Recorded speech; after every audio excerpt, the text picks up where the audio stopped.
El semàfor. Bartomeu, prou mentides. Quan semblava que els culers ja no podien veure res més inversemblant aquesta setmana, després d'una setmana en què hem hagut de patir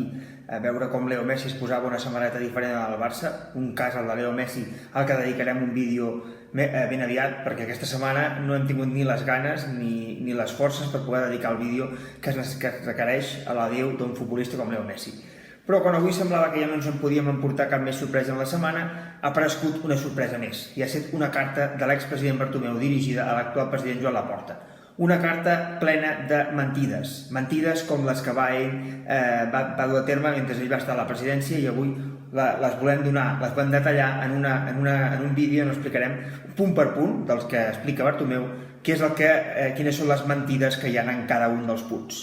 En el primer dels punts, Bartomeu parla que l'aprovació de comptes que es va donar a l'última assemblea del club suposa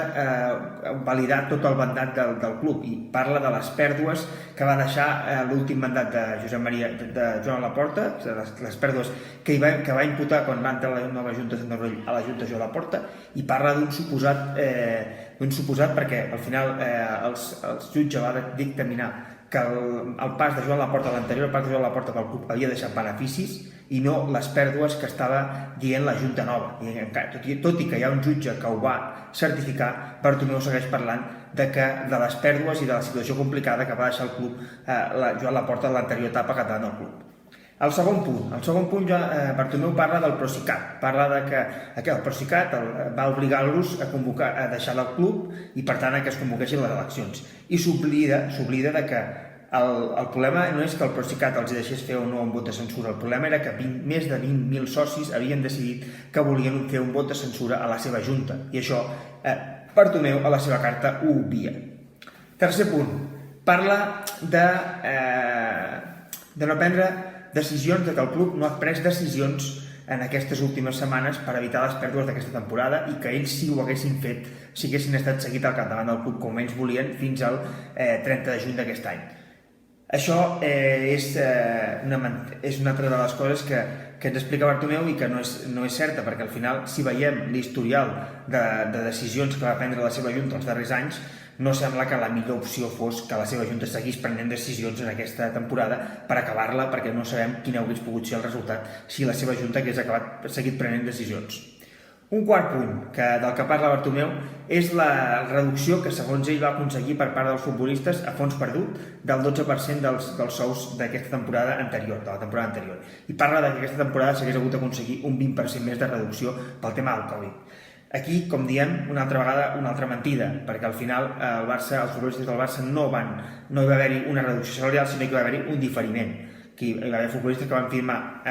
ampliacions del seu contracte per cobrar els diners que no cobraven ara, cobrar-los més endavant. Per tant, tampoc es pot parlar estrictament de reducció de salari. El cinquè punt ens parla del famós Barça Corporate, i en aquest Barça Corporate, un Barça Corporate del qual les xifres han anat variant. Ara sembla que en l'última xifra Bartomeu ens parla que el club hagués pogut aconseguir 220 milions per vendre. Recordem que Barça Corporate era un conglomerat, un batiburrill de coses que incorporava Barça Licensing, Barça Studios, els dos únics actius que tenien realment un valor, i segurament un valor molt superior als 220 milions que el Barça rebria pel 50% d'aquesta posició, un valor segurament a futur molt més superior a aquest. I també estan parlant que allà dintre hi havia dos actius més, com el Barça Academies i el Barça Innovation Hub, que de moment no hi havia un pla d'ingressos clar.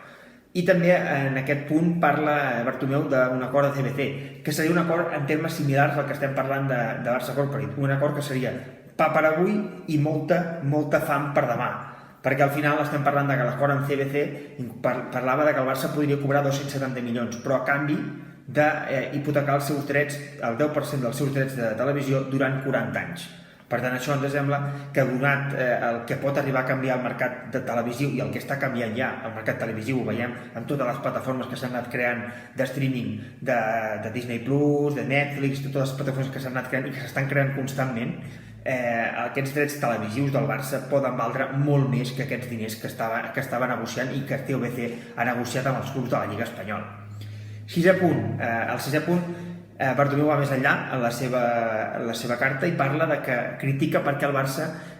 li perdona a Neymar els 16 milions que estaven en litigi. però s'oblida de nou que ell va permetre que el club tingués antecedents per no assumir les responsabilitats en el fitxatge del cas Neymar. El fitxatge de Neymar, que va suposar, recordem, que el Barça tingués antecedents penals per primer cop a la seva història. I això ho va decidir el president d'aleshores, que era Josep Maria Bartomeu. I ho va fer per aconseguir, perquè ell no tingués antecedents, va fer que el club sí els tingués. Setè punt, es parla de que el club va fer un esforç colossal en els últims mercats per aconseguir mantenir la competitivitat de l'equip i per aconseguir fitxar els millors futbolistes, i que aquest esforç va ser molt bo i que ho van fer molt bé. Suposant que aquest esforç era el que li va fer pagar un sou a Jordi Alba, que és el més elevat de tots els futbolistes de laterals esquerres de tot el món. Segurament aquest esforç que ell diu que van fer també li va fer pagar a 3 futbolistes com Coutinho, Dembélé i Griezmann un sou que igualava el de Leo Messi,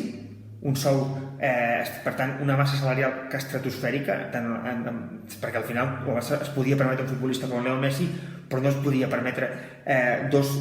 si diguéssim dos futbolistes com Leo Messi, perquè al final aquests 3 futbolistes cobraven el sou de Leo Messi. Per tant, aquí creiem que el mercat, per molt que hi hagi hagut moviments al mercat i que hi hagi una competència deslleial amb els clubs estat, que estem parlant de City i PSG, el Barça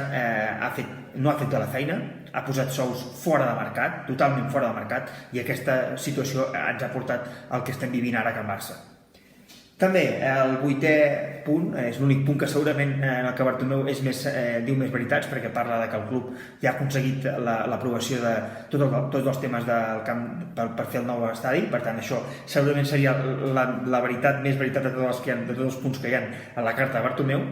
El 9è punt ens parla dels 487 milions de pèrdues que va anunciar el Joan Laporta l'últim dia, i es pregunta per què el Barça,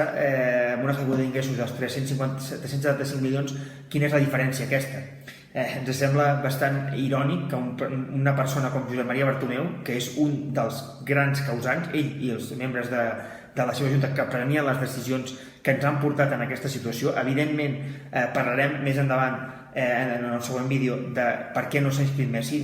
També hi ha hagut altres temes en el tema aquest, però la situació econòmica del Barça, que és dantesca ara mateix, és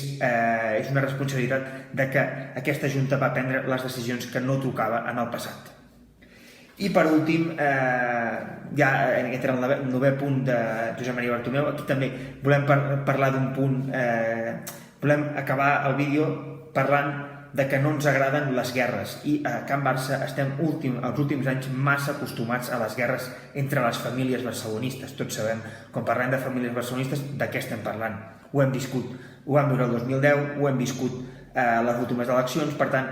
hi haurà, i sempre aquestes guerres sempre hi seran, però creiem que en el moment, en la situació que ara està el club, no s'han de buscar aquestes guerres, ha de buscar la unitat i que el club treballi junts per superar una situació que és molt complicada, una situació que no li ha permès al Barça ni a Leo Messi poder seguir vinculats, quan les dues parts volien seguir vinculades per més anys i perquè Leo Messi pogués acabar la seva vida al Barcelona. Per tant, aquí hi ha un problema gran, però per més que no vulguem fer guerres, tampoc volem que es diguin mentides i que hi hagi gent que surti i que carregui contra presidents per no prendre decisions en un termini, quan ells han tingut tot un mandat sencer per prendre decisions i les han pres portant el club a la situació que hi ha ara mateix. Per tant, el que volem dir és que no volem més guerres, però tampoc volem que ningú, ni menys el president Bartomeu, doni lliçons als barcelonistes de com s'ha de fer o com s'ha de gestionar el Barça.